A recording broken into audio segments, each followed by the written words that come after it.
Assalamualaikum. Hello, good morning. How it's going? I hope you are in the best condition.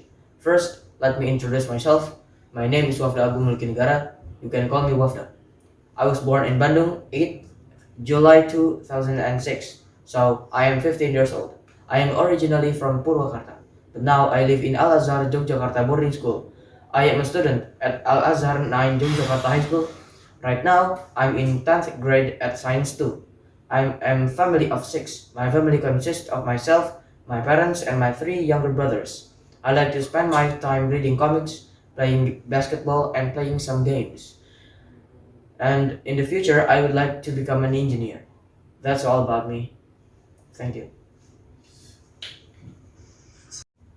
Mengenai proyek PTS PAI kali ini, saya akan menjelaskan tentang tauhid rububiyah atau rububiyah Allah. Rububiyah Allah adalah mengesahkan Allah dalam 3 perkara, yaitu penciptaannya, kekuasaannya, dan pengaturannya. Meyakini bahwa Allah adalah zat yang menciptakan, menghidupkan, mematikan, memberi rezeki, mendatangkan segala manfaat, dan menolak segala mudarat. Zat yang mengawasi, mengatur, penguasa, pemilik hukum, dan segalanya dari segala sesuatu yang menunjukkan kekuasaan tunggal bagi Allah. Dari sini, seorang mukmin harus meyakini bahwa tidak ada seorang pun yang menandingi Allah dalam hal ini. Allah berfirman dalam Quran surat Al-Ikhlas ayat 1-4, katakanlah dialah Allah yang Maha Esa. Allah adalah Tuhan yang bergantung kepadanya segala sesuatu. Dia tidak beranak dan tidak diperanakan, dan tidak ada seorang pun yang setara dengannya. Maka ketika seseorang meyakini bahwa Allah ada yang memiliki kemampuan selain dirinya, berarti orang tersebut telah menzalimi Allah dan menyekutukannya dengan selainnya. Allah telah menceritakan di dalam Al-Quran bahwa Al-Quran dan Tauhid Rububiyah memiliki 2 tujuan. Yang pertama, mendekatkan diri kepada Allah.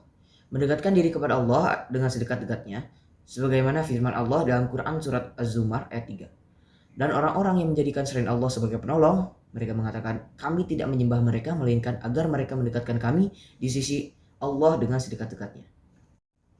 Kedua, syafaat atau pembelaan di sisi Allah. Allah berfirman dalam Quran surat Al-Ankabut ayat 61, dan kalau kamu bertanya kepada mereka siapakah yang menciptakan langit dan bumi dan yang menundukkan matahari dan bulan, mereka akan mengatakan Allah. Selanjutnya ada juga Quran surat Al-Ankabut ayat 63, dan kalau kamu bertanya kepada mereka siapakah yang menurunkan air dari langit lalu menghidupkan bumi setelah matinya, mereka akan menyebut Allah.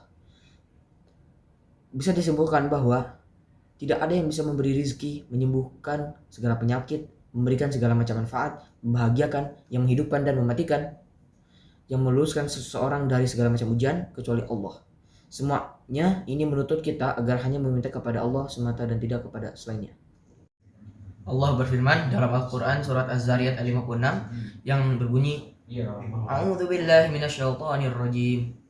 Wa ma khalaqtul jinna wal insa illa liya'budun. Yang artinya, dan aku tidak menciptakan jin dan manusia melainkan supaya mereka mengabdi kepadaku.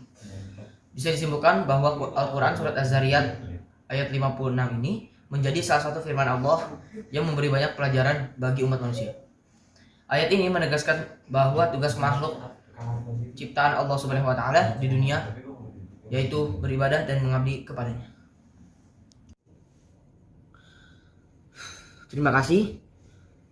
Sekian penjelasan sedikit tentang tauhid rububiyah atau rububiyah Allah. Selanjutnya kita akan beralih ke sejarah Indonesia.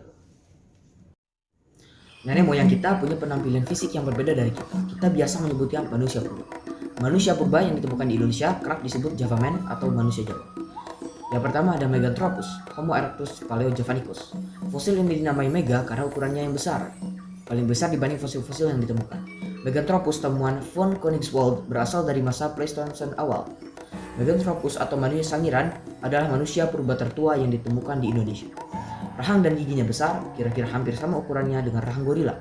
Diperkirakan fosil yang ditemukan berumur 1-2 juta tahun.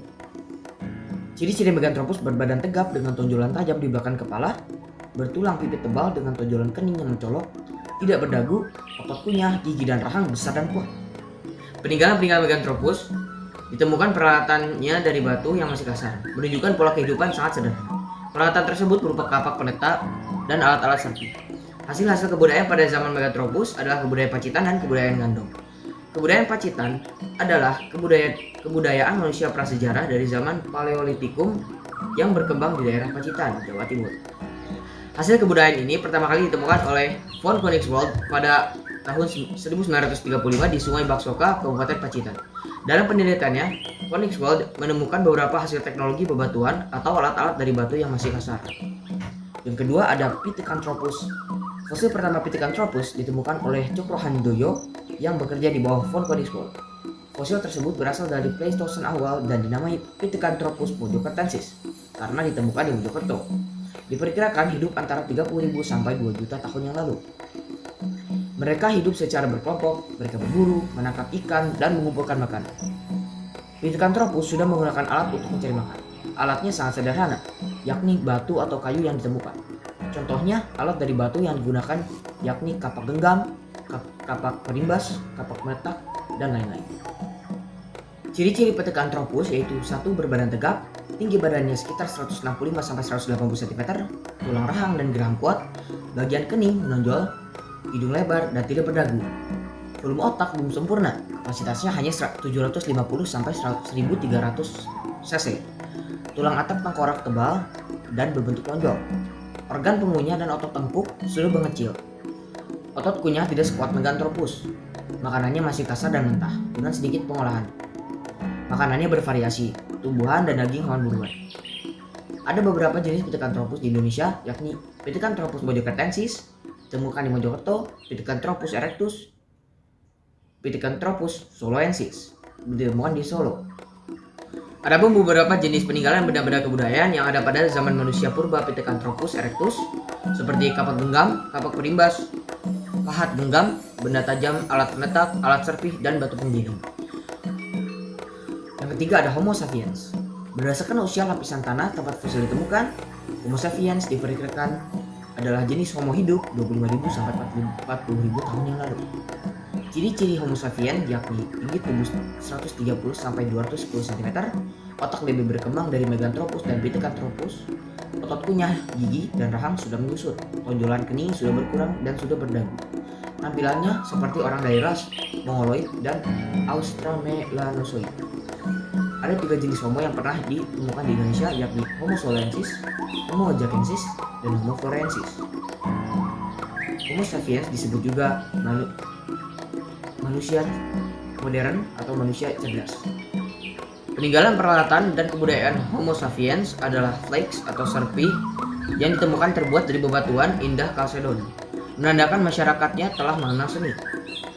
Peralatan dari tulang binatang yang diperkirakan digunakan untuk mengorek umbi-umbian dari dalam tanah, sementara tombak yang bergerigi dimanfaatkan untuk menangkap ikan. Contoh aktivitas fisik olahraga atletik pada zaman prasejarah yaitu 1. Berlari, mengejar buruan hingga mendapatkannya. Yang kedua ada menombak, melempar tombak atau benda tajam untuk membunuh mangsa yang diburu dari jarak jauh. 3. Melompat pada saat mengejar buruan. From all the material that I have explained about ancient humans, it is very amazing. Starting from the change in the shape of the head to the characteristics, everything is very extraordinary. Sekian dan terima kasih atas penjelasan mengenai tauhid rububiyah dan manusia purba. Apabila ada kesalahan mohon dimaafkan. Wabillahi taufiq wal hidayah. Wassalamualaikum warahmatullahi wabarakatuh.